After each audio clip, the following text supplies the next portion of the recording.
نحمده ونصلي علی رسوله الکریم اما بعد۔ ترجمے والے قرآن پاک کا صفحہ نمبر 895، 24واں پارہ، سورہ حامیم سجدہ، چوتھا رکوع، آیت نمبر 30 اور 30 تا 32۔ اعوذ باللہ من الشیطان الرجیم، بسم اللہ الرحمن الرحیم۔ ان الذين قالوا ربنا الله ثم استقاموا تتنزل عليهم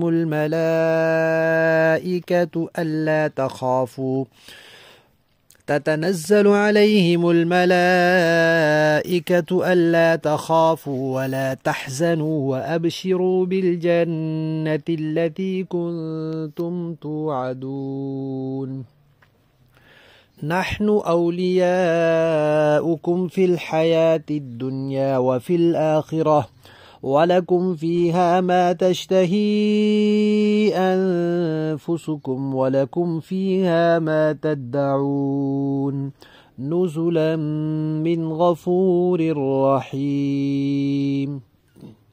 صدق اللہ العظیم۔ پچھلی آیات میں کفار کی بدحالی اور بد انجامی کا تذکرہ تھا کہ دنیا میں برے حال میں ہیں وہ، اور آخرت میں ان کا انجام بھی برا ہے۔ دنیا میں شیاطین ان کے ساتھی بنتے ہیں اور وہ خود بھی قرآن سے دور رہتے ہیں، لوگوں کو بھی قرآن سے دور کرنے کی کوشش کرتے ہیں۔ یہ ان کی بدحالی ہے، اور آخرت میں پھر ان کے لیے آگ ہے، دوزخ ہے، اور ہمیشہ اس میں رہیں گے، اور وہاں جا کر پھر دانت پیسیں گے ان لوگوں پر جنہوں نے ان کو دنیا میں گمراہ کیا ہوگا۔ اس کے بعد اب اللہ تبارک و تعالی ایمان والوں کا اچھا حال اور بہترین انجام بیان فرما رہے ہیں کہ ایمان والے دنیا میں جو اچھے حال میں ہیں وہ آخرت میں بہترین انجام میں ہوں گے۔ اس کے لیے فرمایا کہ جو لوگ ایمان لے آئے اور پھر اس کے اوپر ڈٹ گئے، استقامت اختیار کر لی۔ یہ ایک کمال یہ کہ ایمان لے آئے، عقیدے سارے ٹھیک کر لیے اور اللہ کو رب مان لیا، اور دوسرا کمال کہ پھر اس کے اوپر ڈٹ گئے، پھر کسی چیز کی پرواہ نہیں کی، پھر اس ایمان کے سب تقاضوں کو انہوں نے پورا کیا۔ یہ دو ان کے کمال تھے۔ اب اس کا نتیجہ کیا ہوگا کہ اللہ کے فرشتے اس دنیا میں رہتے ہوئے ان کے ساتھ رہتے ہیں۔ جیسے برے لوگوں کے ساتھ شیاطین رہتے ہیں تو نیک لوگوں کے ساتھ فرشتے رہتے ہیں۔ شیاطین برے خیالات ڈالتے رہتے ہیں، فرشتے اچھے خیالات دل میں ڈالتے رہتے ہیں، اور جب موت کا وقت قریب آئے گا تو فرشتے ان کو 3 بشارتیں دیں گے۔ پہلی یہ کہ ڈرو نہیں، آگے موت کا وقت آ گیا ہے، پھر قبر ہے، پھر حشر ہے، ڈرو نہیں، آپ کے لیے ڈر نہیں ہے۔ دوسری بشارت یہ کہ بھئی غم نہ کرو، دنیا کے چھوٹ جانے کا غم نہ کرو، دنیا کی وقعت ہی کیا ہے، دنیا کی قدر و قیمت ہی کیا ہے، اس کا کوئی غم نہ کرو۔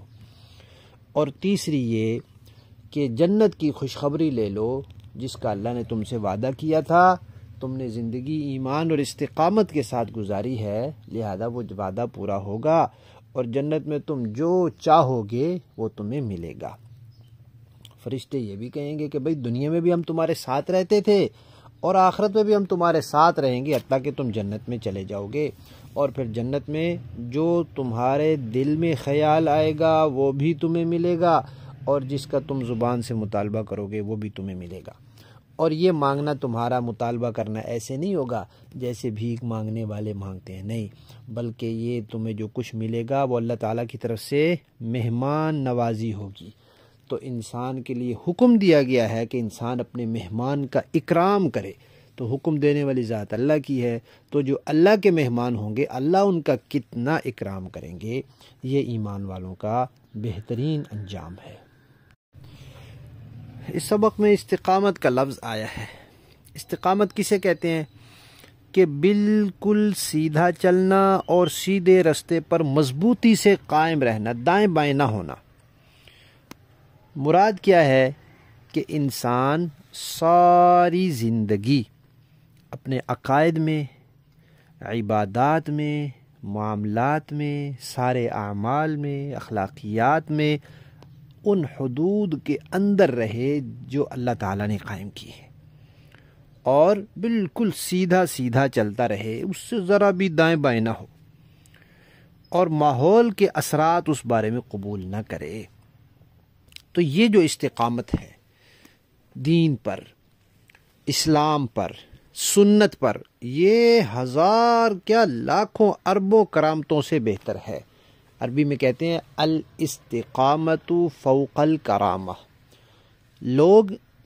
عام لوگ جو سادہ ہوتے ہیں وہ کسی کے ماہر اور اللہ والے ہونے کے لیے اس کی کرامتیں دیکھتے ہیں کہ یہ بندے کی کوئی کرامت ہے، یہ تو بڑا اللہ والا ہے۔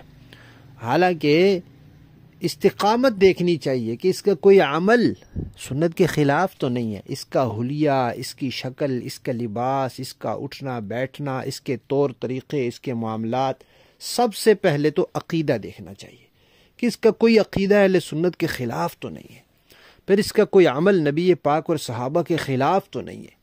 یہ جو استقامت ہے یہ ہزار کرامتوں سے بڑھ کر ہے۔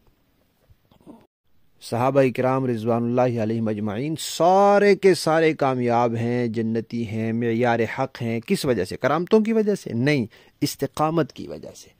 کئی صحابہ ایسے ہوں گے جن کی کوئی کرامت نہیں ہوگی، لیکن استقامت سب صحابہ کی، ہر صحابی استقامت والا ہے، ہر صحابی۔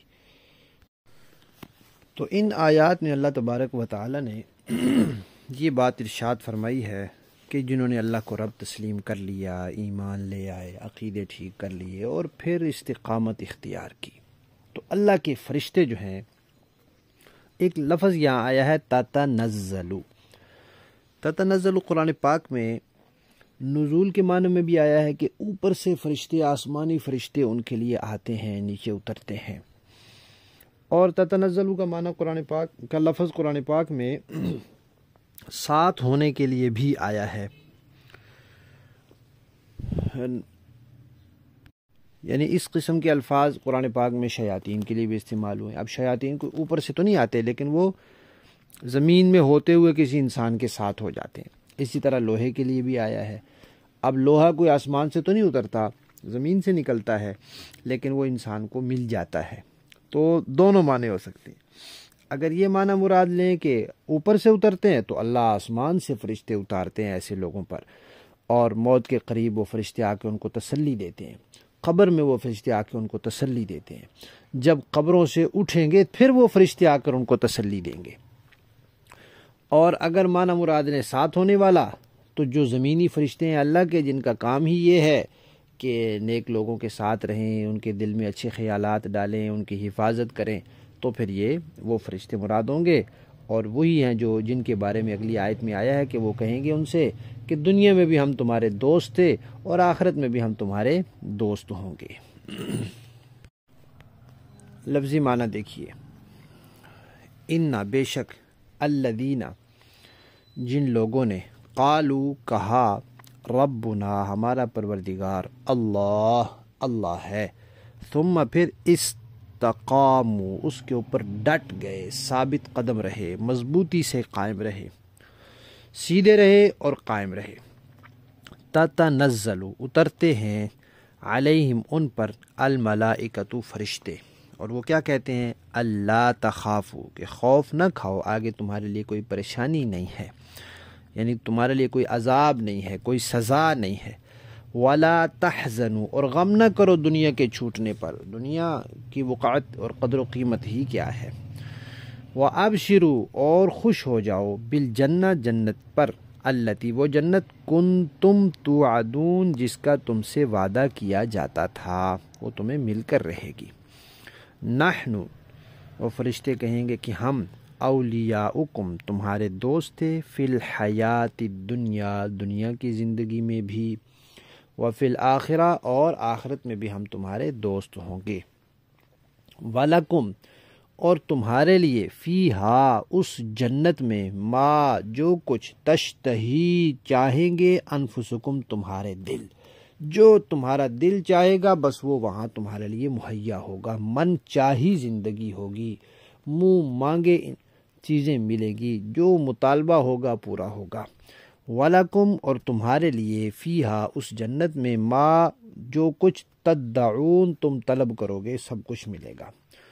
اور یہ طلب کرنا اور پھر ملنا ایسے نہیں ہوگا جیسے مانگنے والوں کو، فقیروں کو، غریبوں کو، بھیک مانگنے والوں کو دیا جاتا ہے، نہیں، نزلاً یہ مہمانی کے طور پر ہوگا، اور مہمانی بھی کس کی طرف سے؟ من غفور رحیم، اس ذات کی طرف سے جو بخشنے والی ہے اور بڑی مہربان ہے۔ با محاورہ دیکھیں جی، ان الذين قالوا ربنا الله ثم استقاموا تتنزل عليهم الملائكة ألا تخافوا ولا تحزنوا وأبشروا بالجنة التي كنتم توعدون۔